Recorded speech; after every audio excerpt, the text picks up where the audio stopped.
चल हो जा शुरू। केसरिया से मन जोगी हुआ रे, दिल झूमे देखो पतवारा हुआ रे, दिल झूमे देखो पतवारा हुआ रे। हर पल मनाओ केसरी त्योहार। विमल बोलो जुबान केसरी। इधर जो जौनपुर वालों ने तैयारी कर ली है इस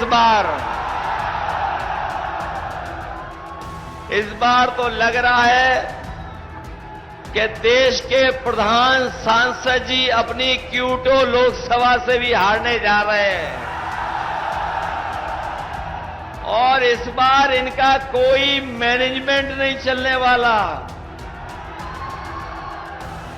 जो मैनेजमेंट कर रहे हैं दिल्ली से बुला करके सब लोगों को मिलकर के मैनेजमेंट कर रहे हैं, लेकिन जो जानकारी मिल रही है इनके अपने लोग ही इनको हरा रहे हैं। जो लोग 400 पार का नारा दे रहे थे, 400 पार के नारा देने वाले 400 हारने जा रहे हैं।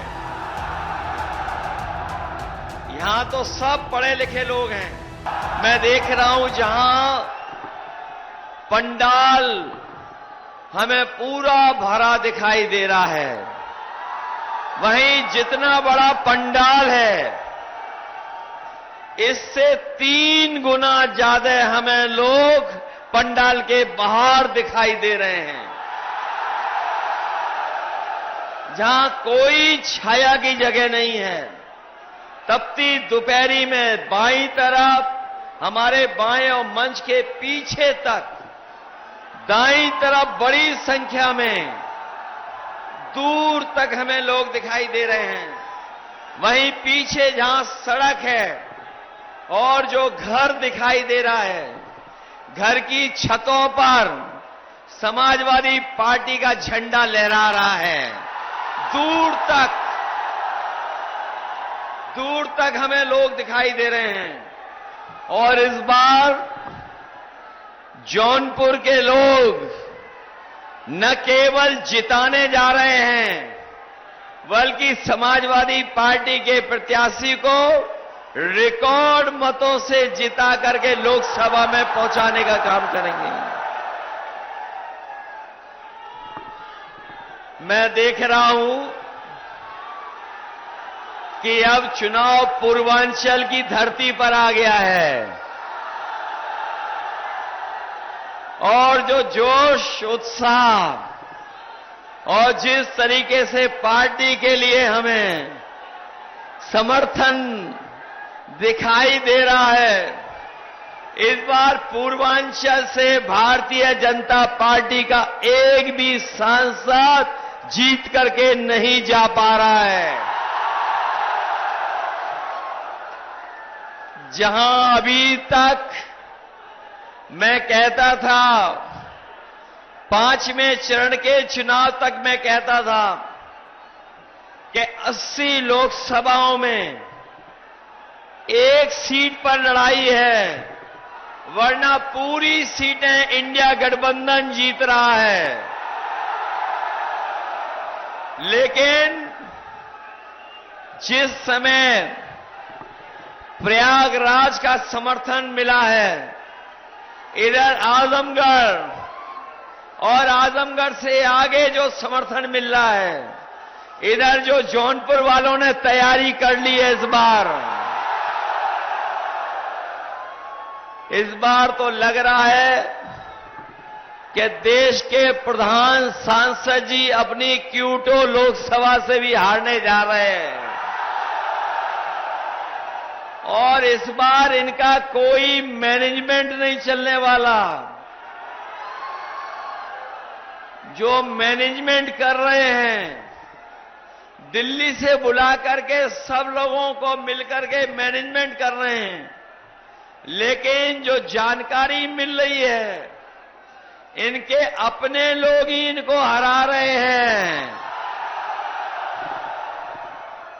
जो लोग 400 पार का नारा दे रहे थे, 400 पार के नारा देने वाले 400 हारने जा रहे हैं। यहां तो सब पढ़े लिखे लोग हैं। अगर कोई 400 पार नारा देगा तो इसका मतलब ये हुआ, अगर 400 पार का नारा किसी ने दिया है तो उसका मतलब ये हुआ है कि कुल लोकसभा की जो सीटें हैं 543, 543, और अगर 400 पार की जीतने वाले हैं तो बताओ कितनी सीटें बनती हैं? केवल 143 सीटें बनती हैं। जो लोग स्वयं स्वीकार कर रहे हैं कि 400 पार 143 सीटें जीतेंगे, इस बार देख लेना जो जनता का गुस्सा है, इस बार 140 करोड़ की जनता इनको 140 सीटों के लिए भी तरसा देगी। और जो गुस्सा बढ़ता जा रहा है, जो गुस्सा बढ़ रहा है इस बार जनता का, ये अभी तो 5 ही चरण खत्म हुए हैं। अभी जनता ने 6वें चरण का फैसला और 7वें चरण का नहीं लिया हुआ है। देख लेना आप, जब 7वें चरण में चुनाव होगा तो जनता का गुस्सा भी 7वें आसमान पर पहुंच जाएगा। इनका इस बार सफाया होने जा रहा है। ये वही भारतीय जनता पार्टी के लोग हैं जिन्होंने कहा किसानों की आय दोगुनी कर देंगे। हमारे किसान भाई और गांवों में रहने वाले लोग, खेती बाड़ी से जुड़े हुए लोग जानते होंगे, पिछले 10 साल की सरकार में हमारे किसान की आय दोगुनी नहीं हुई, बल्कि लागत बढ़ा दी, लागत। और लागत बढ़ने से हमारा किसान तो संकट में चला ही गया, वहीं महंगाई बढ़ा करके हमारे किसानों और गरीबों के ऊपर संकट पैदा किया। जो लोग कह रहे थे आय दोगुनी हो जाएगी, आज खेती बाड़ी करने वाला किसान गरीब घाटे में जाता जा रहा है। न केवल घाटे में जा रहा है, बल्कि उसने देखा कि जिस समय दिल्ली की सरकार ने फैसला लिया, इन्होंने बड़े बड़े उद्योगपतियों का तो कर्जा माफ कर दिया।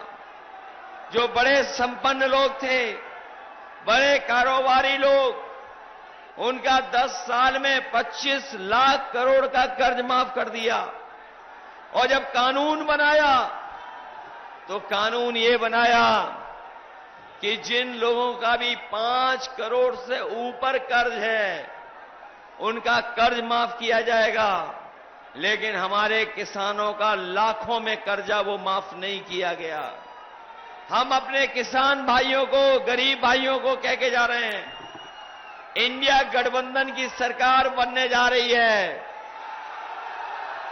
अपने किसानों का, गरीबों का पूरा कर्जा माफ करने का फैसला लिया जाएगा। न केवल कर्ज माफी का फैसला लिया जाएगा, उसके साथ साथ हमारे किसानों की फसल की कीमत मिले, उन्हें लाभकारी पैसा मिल जाए, उनकी फसल की कीमत मिल जाए। उसके लिए अगर हमें कानूनी अधिकार भी देना पड़ेगा एमएसपी को लागू करने के लिए, तो किसानों के लिए कानूनी अधिकार दिला करके उनकी फसलों की कीमत दिलाने का काम भी आने वाले समय में होगा।